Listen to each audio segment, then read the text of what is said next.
بسم اللہ الرحمن الرحیم۔ رسول اللہ صلی اللہ علیہ وآلہ وسلم ایک ایسے شخص کے پاس سے گزرے جو اپنا پاؤں بکری کی گردن پر رکھے ہوئے تھا اور چھری تیز کر رہا تھا، اور وہ بکری اس کو دیکھ رہی تھی۔ آپ صلی اللہ علیہ وآلہ وسلم نے ارشاد فرمایا، تم نے چھری پہلے کیوں تیز نہیں کر لی؟ کیا تم جانور کو 2 موتیں دینا چاہتے ہو؟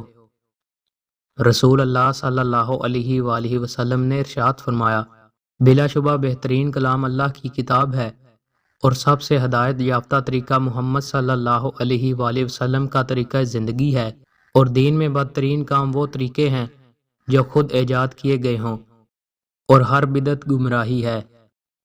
رسول اللہ صلی اللہ علیہ وآلہ وسلم نے ارشاد فرمایا، کیا میں ایسے اعمال پر تمہاری رہنمائی نہ کر دوں کہ جن کی وجہ سے اللہ تعالیٰ درجات کو بلند کرتا ہے اور گناہوں کو مٹاتا ہے؟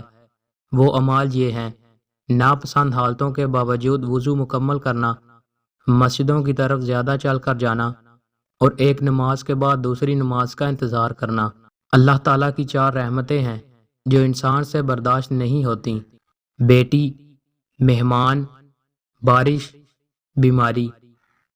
اللہ تعالیٰ کے 4 عذاب جو انسان خوشی سے قبول کر لیتا ہے: سود، جہیز، غیبت، جھوٹ۔ دوستوں، مزید اچھی ویڈیوز کے لیے ہمارے چینل کو سبسکرائب لازمی کریں۔ بہت شکریہ۔